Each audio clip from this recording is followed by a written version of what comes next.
Today, we're tackling a topic that can spark both connection and conflict: generational differences. Whether it's a conversation with a parent, sibling, child, coworker, generational gaps can create misunderstandings, lots of assumptions, and a little bit of tension. And they can also bring fresh perspectives, creativity, and opportunities for personal growth. If we know how to navigate them, all these things can really happen. Today, we're sharing some practical strategies for communicating effectively across generational gaps and talking about a scenario that came up at work where we had to navigate this. So, whether you're at home or in the workplace, today's episode is going to bring some or offer some insight into your life. Welcome to Communication Skills for Working Women. I'm Elizabeth. And I'm Rose May. Do you find yourself second guessing or avoiding conversations because you're worried about being misunderstood? You're not alone. On this show, we're sharing tangible tools for assertiveness, emotional resilience, and real-life communication wins and fails. Let's sharpen our communication together.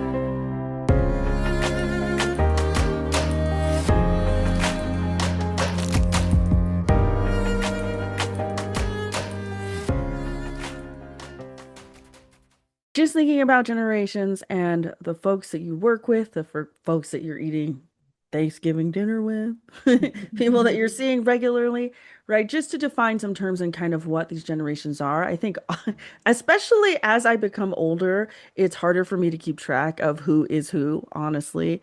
But there are some real generational differences in the way that we communicate, in the way that we perceive problems, in the way that we work, our values.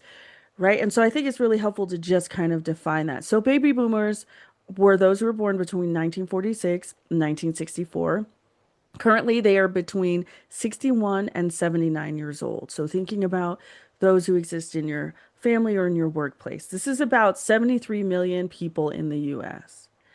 Gen X was born between 1965 and 1975, 80-ish, right? And is currently between 45 and 60 years old. This is probably a large portion of the workforce right now. That's approximately 65 million people in the US. Millennials, we technically are millennials. We're born between Barely. yeah, I don't like to classify myself as a millennial. I feel like I'm a Gen Xer, but older siblings, it feels a little less. You feel like you're more connected maybe to the generation above you. Like your siblings would be Gen Xers, Hmm. right? Your older Yeah. siblings. And my husband's a Gen Xer. Yeah, my husband's technically a Gen Xer, right? Yes. And so I think there is like a feeling of connection between those generations, like a very thin line.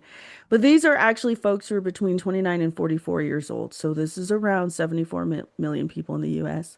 And this is where it gets a little interesting, right? We have one cohort of Generation Y, another cohort of Gen Y, and those tend to be those who are between 29 and 33 years old and 33 and 44 years old. So it's like they're kind of like a mid generation.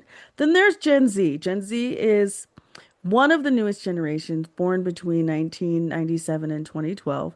They're currently between 13 and 28 years old. My daughter, who is she's technically a Gen Zer, she really has a hard time working with, I guess it's Alpha, Gen Alpha. She does. She's 14 years old and she has very strong opinions about Gen Alpha. And so I guess part of the point of this podcast is just understanding how generational gaps, how there are so many differences between generations and how our interactions are really kind of centered around how we grew up, what we grew up with, right?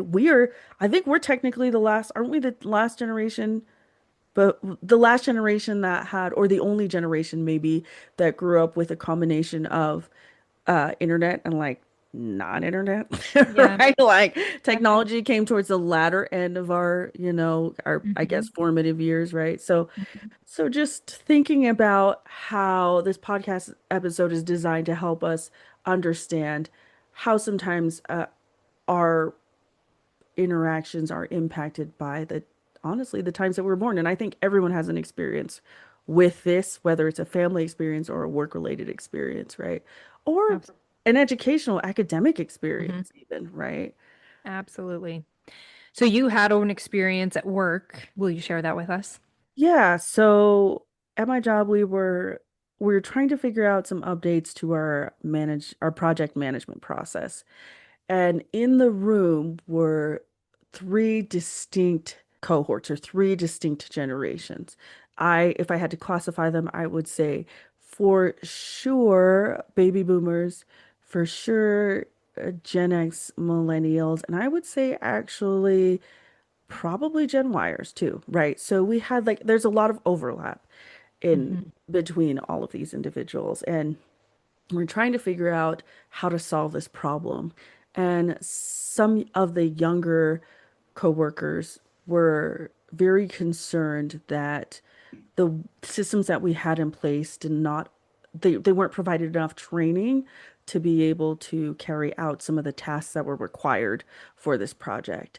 And some of those who were a little bit older, and I'm going to use myself for reference because I'm kind of in the middle. So those who were older than me were basically saying like the only way that you can really understand and get a grasp on how to use this system is by experience. There is no other way. Like we can train you till the cows come home, but if you don't have experience with this, you're never going to actually be proficient in this way. And so there was a lot of debate and there's a lot of miscommunication.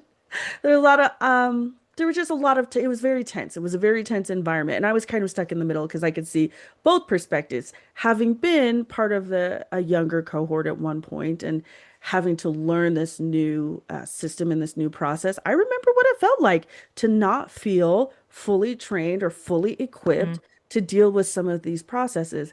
And I also understood the point about like the only way to do it is to do it, right? So I felt like I was kind of caught in the middle and I kind of shrunk in the back because I was like, yeah, it's not a conversation I want to be a part of right now. Yeah, while these two are going at it. But it was a real big problem. It was a really Right. so so we're going to kind of walk you through a model that you can use as you are interacting with others or as you are facing some of these same challenges, whether in your workplace or at home. Right. And you can be a leader in your workplace regarding situations that come up where you feel the tension or you're uncomfortable or you feel like, oh, this is like maybe difficult for me to move forward. This is really great for you to do independently. So this can be utilized as a leader and as a leader for yourself. Absolutely. So the first thing we want to do is to get really clear. So in this situation, the goal, the thing that they were working on was to change the organization process around this project, right? The whole organization was going to change how they're handling this project, right? Am I Yes. understanding Yes, correctly? yes, yes. They needed buy-in from everybody. Like everyone in the organization needed to be on the same page, right? Yes. So the goal in this scenario was to communicate these changes about the project management system to every team member, regardless of age and experience, and hope that people feel valued and supported in the Right. process. Correct. So then the next step is doing and not doing. So we're going to just take this scenario. We're going to talk about some things that could have been done and some things that were done, weren't done. Again, these are just examples, assuming everyone understands the why behind the new system. Did you see that at all? So I guess no. The answer is no, actually. As I think about it, I'm like, no, they didn't have an understanding why. Because I think that if they had an understanding of why, then we probably wouldn't have had this debate, right? There it is. Interesting. Yeah, So overall, if the clarity had been there, the conversation might have gone a little bit differently. for sure, for sure. And it's not also not helpful when you have like it's like any conversation or interaction that we have that might feel a little tense. Like we start talking about one thing and then we're bringing up other things. I think that was Right. part of the clarity, right? We weren't really focused on that one thing and we needed to be Mhm. focused on that one thing. So, I had a client that I was working with the other day, and we had a very clear, we were actually going through these 6 steps, and it was very clear there was this one thing. And this individual kept, to me as the coach, it felt like avoidance. They kept kind of mhm. saying, well, this, and like kind of pulling a thread this way, and oh, well, this, and pulling a thread this way. And I kept going back to, Yeah, well, we're clear on this is what you're trying to solve or this is what you're approaching. Right. And every time I could bring that clarity back, this individual was able to come back and get refocused. But had I not had that clarity to pull this individual back to, we would have been all over the place for the Oh whole yeah. time. Yeah, we were half the time. And then we were able to rein it back. So that assuming that people know why is huge. And it probably happens all the time, especially as leaders. We've been thinking about something, we've been working on something, and we come to our team and they're 5 steps behind, not because they're behind, but because that's not their role. So Right. our role is to make sure everybody's clear. And so what are some worries that could show up for an organization or for people at work? Yeah, I think one of the things was that, if I ask for feedback, if I ask for help, if I ask for things to shift or change, right, it might show that I'm inexperienced. Mm, And no one wants to show up to work feeling like they don't meet the qualifications for their job, right? right. That's a very vulnerable space to be in, right? So that was one of the worries, I think, that asking for feedback or discussing this or asking for things to be done differently might show my personal inexperience, right?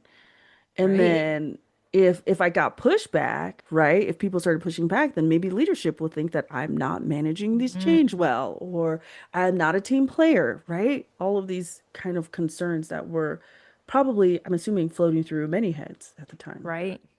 I can see how worries would affect the what people are doing and not doing, what Hmm. leadership's doing or not doing, what coworkers are doing and not doing, how these worries could be really impactful.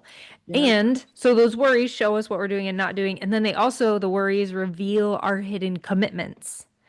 So what are some commitments, hidden commitments that can show up? Yeah, our worries in this situation, particularly, right, committed to being seen as efficient and in control, right? I'm Mm, committed to knowing, to looking like I know what I'm doing. Um, right. Also committed to avoiding conflict or uncomfortable conversations could be a hidden commitment that we have, especially in a setting like this where there's so many of us. And my workplace tends to have some stronger personality. I don't want to say stronger personalities, just personalities that are people who are more vocal about their opinions, right? And that's Yeah. sometimes difficult for others, right? So being committed to avoiding conflict or uncomfortable conversations and committed to protecting their relation or their reputations rather than engaging in the open dialogue. Like it's easier for me. Well, and I don't know that this was necessarily for me, but it's easier for me to shrink back or for me to request for certain things because my reputation is at stake here. And that became a huge point of tension in the conversation. And when people care about things, they want to do a good job and things like that, all of Yeah, those commitments can show up. So yeah, that really, as you can hear Rosemary sharing how these different hidden commitments show up, it really is in conflict with wanting to create this inclusive, transparent environment where they're communicating change. yeah. And so this is where the step 5, experimenting and trying some different things out and applying some skills really comes into play.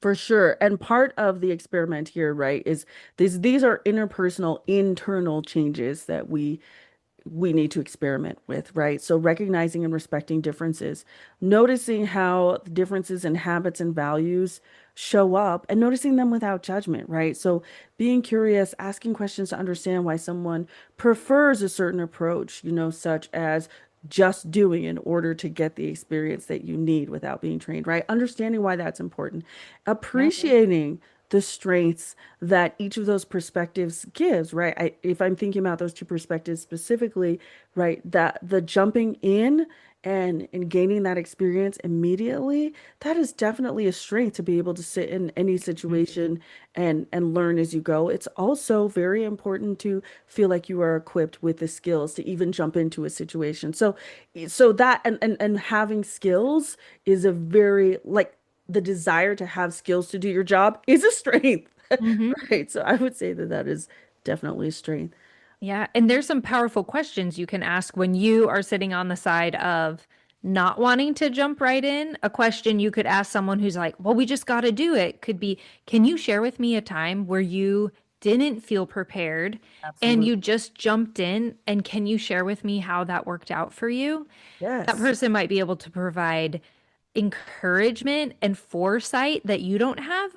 And that person might take a deep breath and go, oh, that didn't Right. go so well. Like maybe we do need to step back and consider some additional training. Yes. If you're on the side of wanting to just um, jump in and you don't understand why someone would want more training, you could pose that question to them. Can you tell me or help me understand how this training would benefit you? Hmm. Or have you had an experience where you had additional training and what did that provide for you? Yeah. Get curious. It's okay to have like your approaches of like, we need to just jump in and this is just what we need to do. And get curious why someone else feels the way they feel. Absolutely. And moving into that is the ability to adapt communication and stay authentic, right? So meet people where they are by adjusting how you communicate in this Mm, situation. I think even the way that we're asking the questions that are expressing our curiosity can be really helpful in adapting our communication. Sometimes I've just noticed that there are different communication styles across generations. Some people or preferences, some people prefer text or email, others prefer phone calls and speaking in person. For me, again, this is probably because, again, I'm in the middle. I feel like we're in the middle. mhm.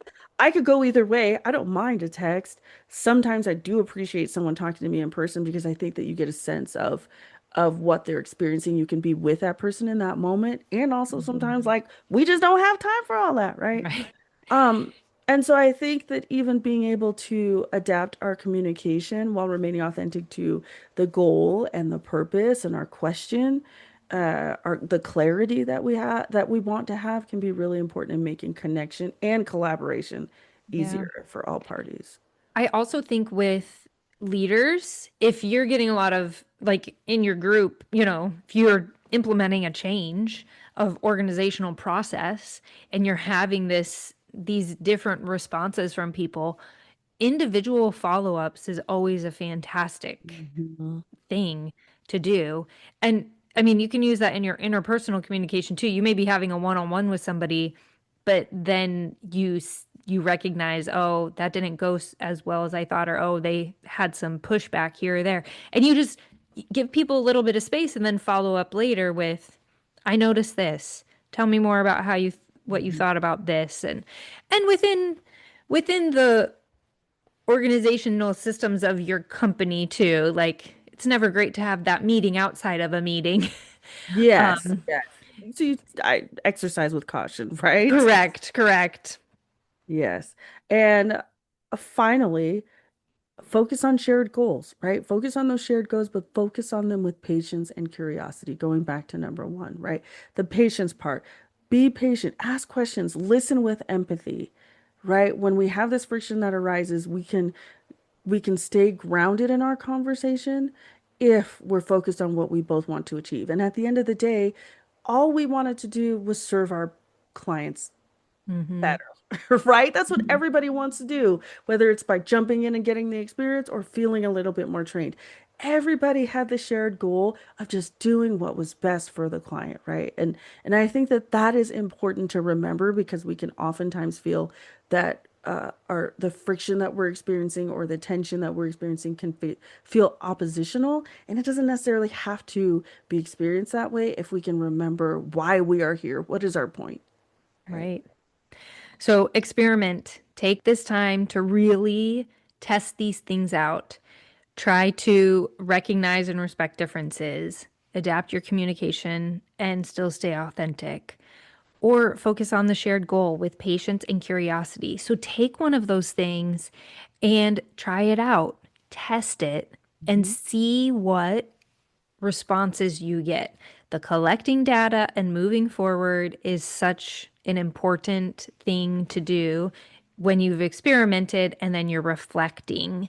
So you need to do that experiment to get all that data so that you can reflect and really see what did I get? What information did I actually get here? Not what did I think I was going to get and what did I already project was going to happen, but what actually happened. Your homework is to pay attention to your hidden commitments and then try one of these 3 tips. So, recognizing the differences without judgment. The differences are there, they exist. We all grew up in different times, different things available to us, different ideas, right? So, recognizing those without judgment, adapting the way that you're communicating, and focusing on shared goals with patience and curiosity. That's your homework this week. Generational gaps don't have to create tension. They really truly can create understanding, they can create collaboration, and really even unexpected creativity and fun and connection in relationships. If we approach these scenarios that make us feel a little uncomfortable with curiosity, with respect, and a willingness to adapt, wonderful things can happen for us in our experiences. Absolutely. Connect with us on Instagram at Communication Skills for Women or our Facebook group, Develop Confidence in Relationships Through Effective Communication Skills. You can also visit our website at communicateconnectthrive.com or send us an email if you have something that you want to share or either an experience, or if you feel like you have an experience and you want to be interviewed on the podcast, let us know. We'd love to hear from you and we'd love to collaborate with you. Until next time, speak clearly and listen bravely. When you feel confident in your communication, everything changes. We'd love to hear your wins, failures, and insights on Instagram at Communication Skills for Women.